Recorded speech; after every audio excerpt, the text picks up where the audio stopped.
Hi guys, how are you? So we're back to you.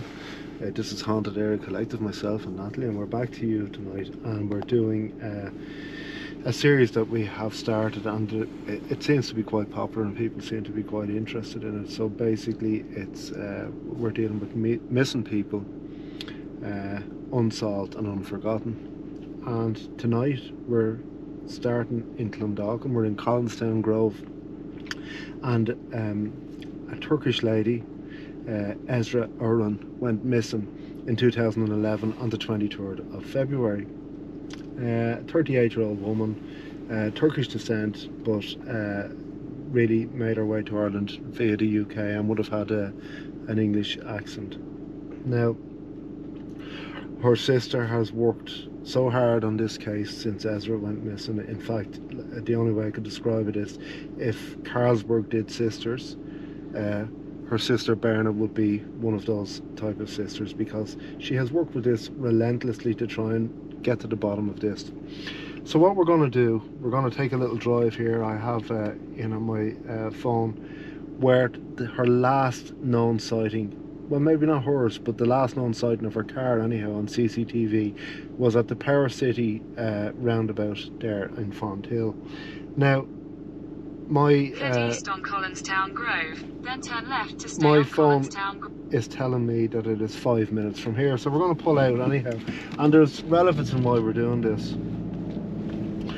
So Esra would have got up at about 7:05 on this Wednesday morning, and she decided, she put the bin out, must have been bin day in Collinstown Grove on a Wednesday morning, and she decided to put her bin out because she was seen by a neighbour putting the bin out, and realised they needed milk. So she said, right, I'm going to head off to her husband Oscar and get a litre of milk, and I'll be back in a few minutes. Their son Eamon was still asleep, 2.5-year-old little baby at the time, and they were sharing a car, a Renault Twingo, a silver Renault Twingo, and they had actually lost one of the keys for that car.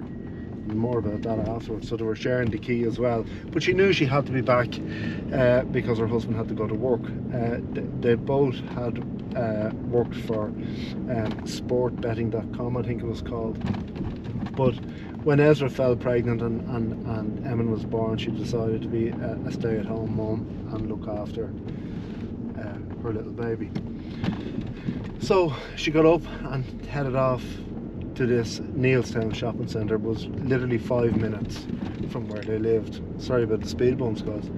And the thing is that there's a time lapse that is unaccountable for her, because she left her house at 7:15, at the latest 7:20, and the next 35 minutes to 40 minutes there's no accounting of Esra, and because that was the next time that she was captured on CCTV, or at least her car was captured on CCTV, was at this Fonthill roundabout beside Power City.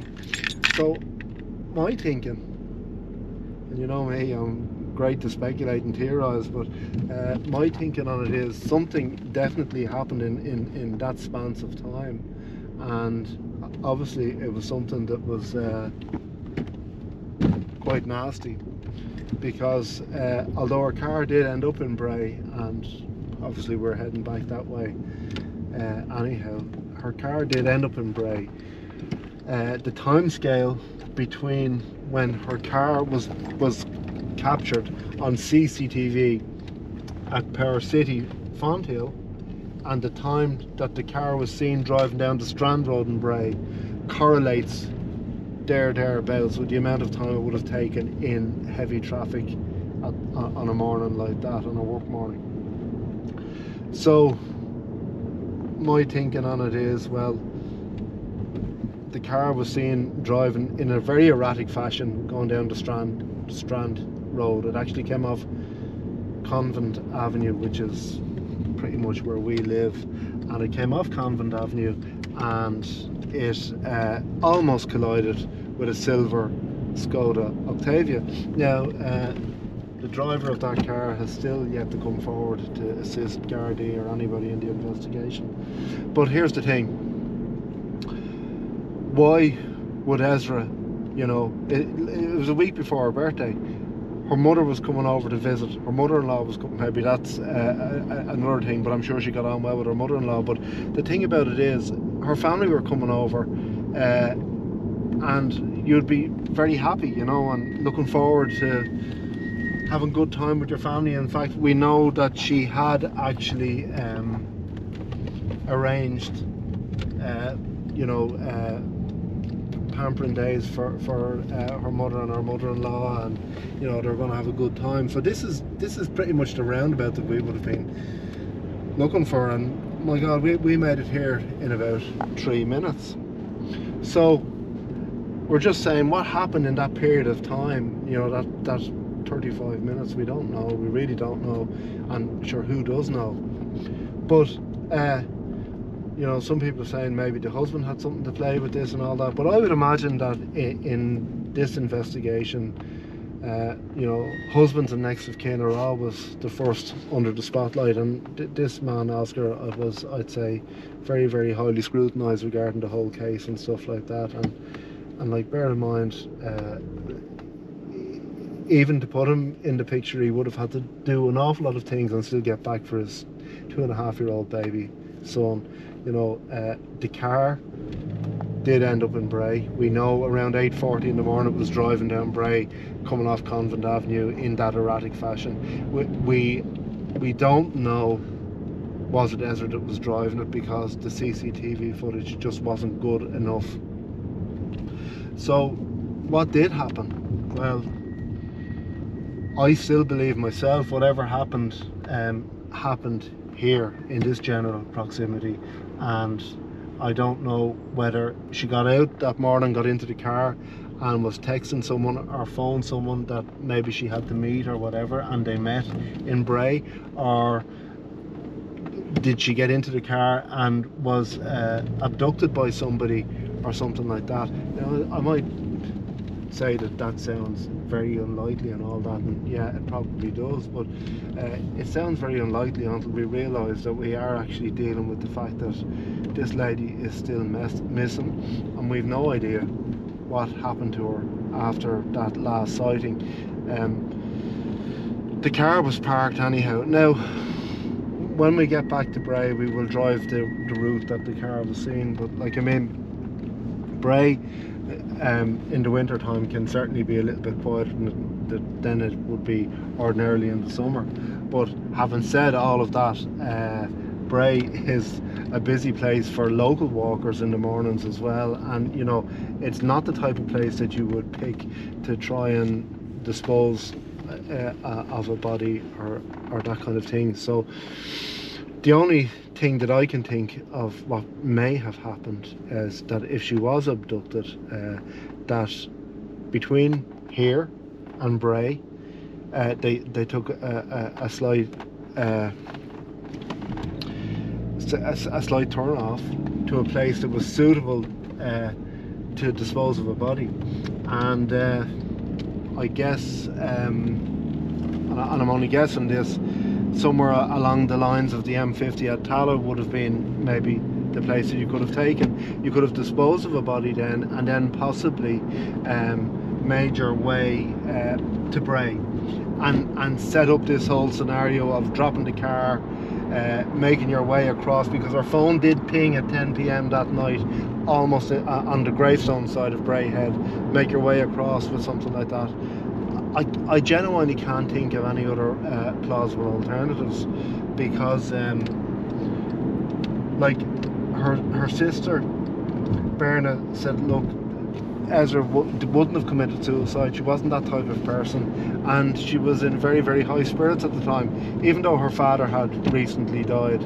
But she, you know, she had a young family, and I personally don't think that she would have committed suicide, because there was no suicide note left or anything like that to kind of bid farewell, which I suppose if you had a 2.5-year-old baby you would. What do you think, Natalie? Would you? Yeah, it for me it makes sense anyhow.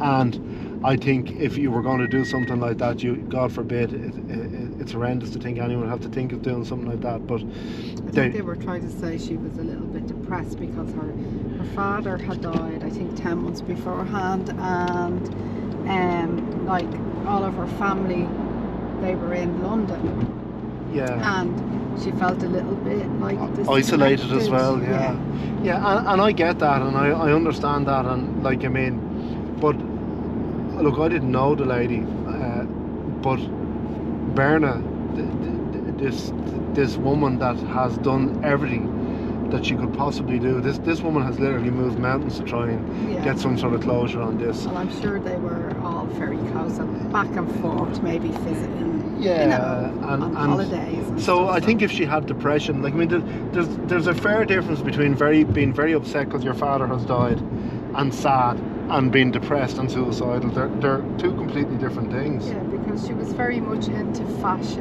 and into art, and she was going to be doing like a fashion show she was doing for charity. Yeah. She had that kind of organised. So she had lots of interests and stuff like that. Like lots of different groups and mother and toddler groups, and you know, so she kept herself busy, and she was always in good spirits. Yeah.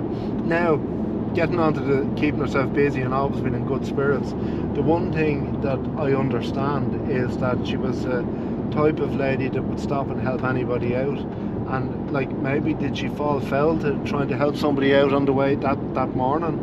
And also your key, the theory on the keys, because I mean, it's easy for someone to kind of maybe somebody had stalked her because her photo was on those keys. Okay. And yeah, so if you guys aren't up to speed on the key thing, there's an element that I did say earlier, that they were sharing the single key for this Twingo car, their car. Now, the reason for that is they had lost the key maybe about 6 months before Esra went missing. But was it around the following Christmas, Berna was back handing out leaflets, and she went into this chip shop, wasn't it?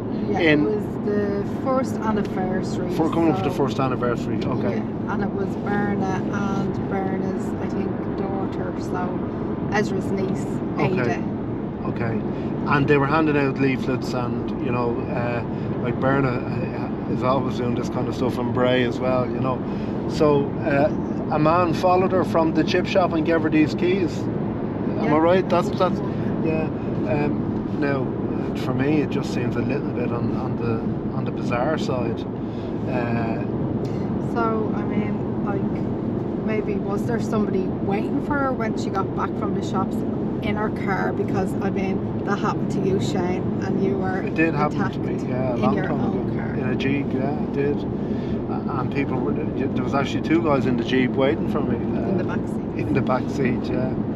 But so it is what I always say on situations like this, if it's not impossible, it's possible. Like, it does sound very far-fetched. Yeah, it does happen. It happened to you. Yeah, because it genuinely did happen to me, and it was what a fright it was, you know, as you can imagine. But like, I mean, I believe that something really bad happened to Esra between the time she left her house and she hit that roundabout.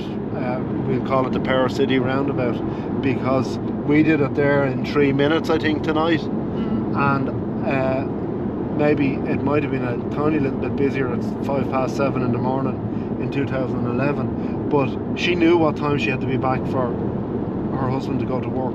So she was from the area, they'd been living there for, I think, nearly 4 years. So she full well knew that she had plenty of time to get back. So, like, I mean, here we are now, and we kept you on the camera for so long is because this is the Tala turn off. You know, so it's quite plausible to think that on the route that Twingo made to Bray, that it could have pulled off for Tala and headed for the Wicklow Dublin Mountains, or they could have taken the next exit after this, Furhouse, and gone up onto the Featherbeds And you know, look, we've been on the featherbeds a couple of times. It is a place that's pretty much, I'd imagine, a bogland that is strewn with dead bodies up there, where people have been getting rid of them for years and years, from all varieties of murder, from gangland murder, where someone's brought up in a van, to stuff like Elaine O'Hara and blah blah blah. Which brings me on to the thing: was there links between her and Graham Dwyer? I don't think so. But another one, that this Mark Hennessy guy that abducted and murdered, I think the girl's name is Justine Valdez, from Enniskerry. Now, he was residing in Bray, and maybe that's possible. I don't know. And like I said, this is all just speculation, and who really knows? Even the guards don't know. Berna doesn't know. And like, the whole purpose of what we're doing here is to try and shed some sort of light on some sort of plausible potentials that could have happened. Now, like, I mean, here is Furhouse. So if we were to turn off here and follow that red car over there, we would be in the, believe it or not, in the height of bogland, mountain bogland, within 4 minutes from leaving that route. So the point I'm making is, there's nobody pulled into Bray, parked at the bottom, so the southern end of Bray, opposite all the big amusements, and took a body out of that boot and walked uphill into Bray. You'll see when we get down there. It just doesn't make sense. So I believe that if Esra didn't make Bray of her own volition, and walk up that hill of her own volition, whatever happened didn't happen in Bray. That's just my thoughts on it. And I think that Bray is a kind of a smoke and mirror kind of thing, where the car was left parked. It was discovered later that night. It was seen on CCTV being parked. It was seen driving through Bray, down the Strand Road in that frantic fashion. But her phone did ping at 10 p.m. from a cell site almost on the Greystone side of Bray Head.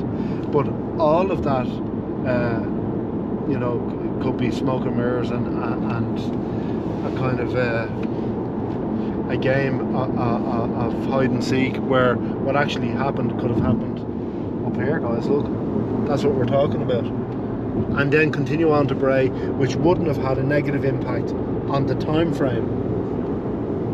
So what we're going to do, when we get back to Bray, we're going to drive down to Convent Avenue and turn onto the seafront, and we'll just park up where Esra's car was actually found, with her phone in the boot, or I apologise, not her phone, her purse in the boot, a tiny little purse with 60 euros in it and her credit cards, which is bizarre as well, that her wallet or her purse was left in the boot and her phone wasn't. So we're going to catch you now in Bray in a few minutes. Okay guys, so we're just pulling into Bray here now, literally just off the M50 stroke N11, and we're pulling into, as you can see, Bray. So there's very little doubt in my mind that this is the route that the Renault Twingo would have taken on that morning. So by the time it was a Wednesday morning, Bray is pretty chock-a-block with traffic most mornings, and that would have been a school morning as well, you know, because it was in February, so it would have been very busy, and there's no doubt there would have been a congestion of traffic here. So I don't know why there wasn't more CCTV footage of the car captured. You know, Bray is meant to be full of CCTV, and it's just very, very bizarre. But there wasn't. And the CCTV footage that captured the car on the seafront in Bray couldn't be enhanced. It was poor quality, and it couldn't be enhanced enough to determine was it a male or a female driving the car, was there one or two people in the car or whatever. So that's what we're faced with. But I'd have no doubt, you can see we're heading this way now, and there's Bray Head in the distance, and of course it's on the far side of that, on the Greystone side, that a cell site ping for Esra's phone was last emitted at 10 p.m. that night, and I think her car was then found around, was it around 11 o'clock that night? Yeah, around 11 o'clock. Now we're going to go down, and we're going to drive. We're not going to take the most direct route down onto the seafront, because apparently that wasn't the route that Esra's car took. So and there's nothing bizarre in that. Possibly if Esra was driving it, or possibly whoever was driving it, didn't have a fantastic local knowledge of this town. So we're in the... So the quickest route would have been to go left Swing here. a left here, yeah, that's right. A left after the Dargle Bridge, and up over that hump and down the Sea Point Road, and it would have brought you directly onto the Strand Road, with the harbour bar being on your left hand side. You'd pass the harbour bar on your left hand side, and it would have been a straight route, more than likely. And I'm just working on the assumption that the first exit for Bray was taken, and working on the assumption that they didn't go more southbound than Bray and come back up, which is doubtful because of the timeline. So I personally feel, and yet again these are just my feelings, but I personally feel that if there was a detour taken off the M50 on the way to Bray, it would have been Ford House, the exit 12 junction, heading up for the Hellfire Club, because literally, 3-4 minutes, as you know, off that you're in the middle of nowhere, and then back onto the M50 and heading for Bray, it would have been perfect. That would have been working on the basis that whoever abducted her had good local knowledge as well of that area. But sure, most people are aware of where the featherbeds are in the Dublin area anyhow.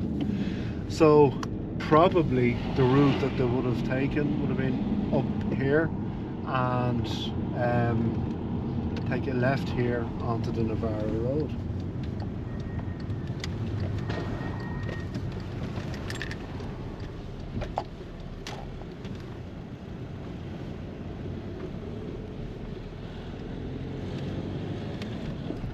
So this is the Navarra Road, and this most likely is the route that that car would have taken, that Twingo, silver Renault Twingo would have taken that morning.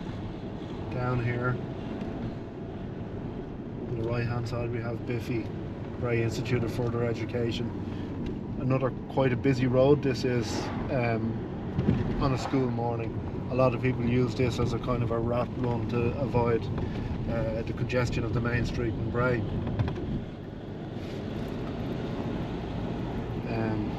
We continue on down here now, and pretty much once we get around this corner we are onto the Sibbenton Road. Okay,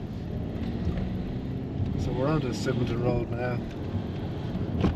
This is where all the wealthy and very well shot people of Bray live, and we continue down here, and here's the part of the Garda barracks.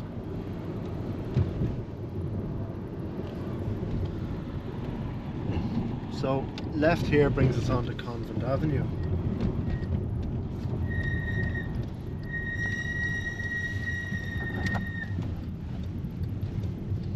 And lo and behold, they probably would have driven, I say they because I'm assuming there was someone in the car, past the Garda barracks in Bray, which is controlling this investigation and in charge of it. And there's a crossroads here onto the Mead Road.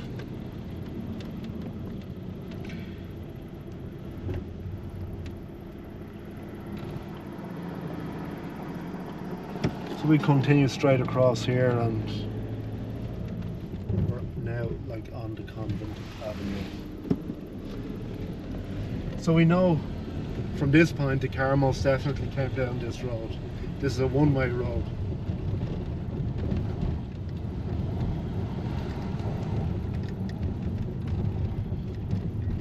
And we get to here and you've no option. You have to turn right. It's a one-way road onto Strand Road. This is where the collision almost took place with, lo and behold, there's a Skoda, but a silver Skoda Octavia. That's a sign. So we're on the seafront now. We're on the southern end of Bray Promenade, Strand Road. And we're right now, this is where the CCTV footage captured the Twingo, right exactly where we are now.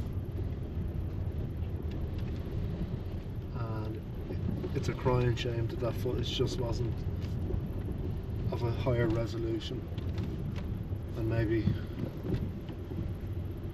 it could have been resolved and the whole case solved.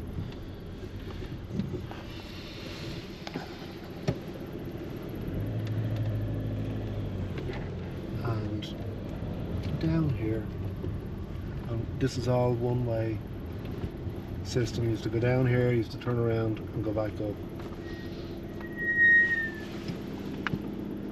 So the thing is, the fact that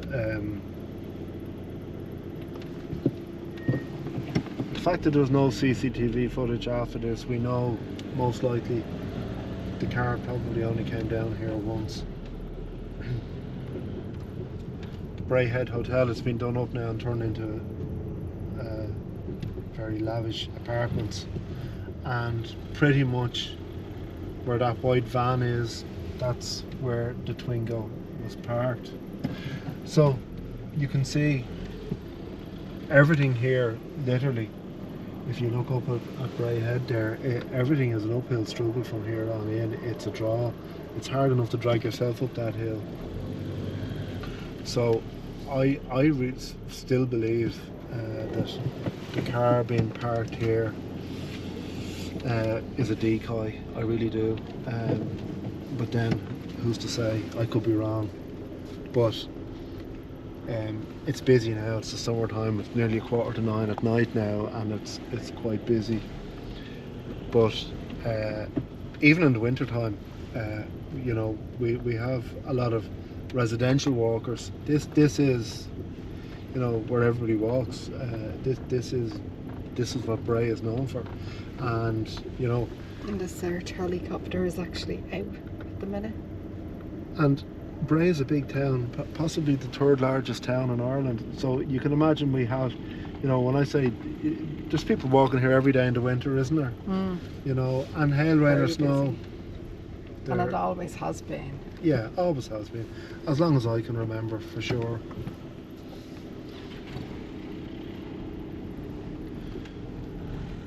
So guys, once we turn onto this hill, we're on Putland Hill now, and it's pretty much a one-way system. There's no way back onto the seafront now unless you go either onto the Mead Road and back around, or up onto the Symington Road and back around, or the longest route of all is to the top of the road, top of the Putland Hill, and down through the town and back around. So it's pretty much, that's it. So what we'd like to do is, if you have any ideas or comments or anything like that, please let us know. And you know, this case is still open. It's unsolved, and sadly there's always someone out there that knows something about these kind of cases. So we're turning back onto the Symington Road now, and as time goes on, you know, there's less chance of these cases being resolved. So, you know, every opinion is an opinion, and unless it's not, you know, super far-fetched, it could have relevance. And, you know, contact, if you think you know something or seen something on that day. Maybe we've rejogged somebody's memory that was from Bray in the morning, and rejogged that it was a silver Skoda Octavia that almost collided with the Twingo or whatever. But, you know, maybe we have rejogged somebody's mind. make contact with the appropriate authorities and get in touch with your local guards. Anyhow guys, thanks for dropping by and we'll see you next time.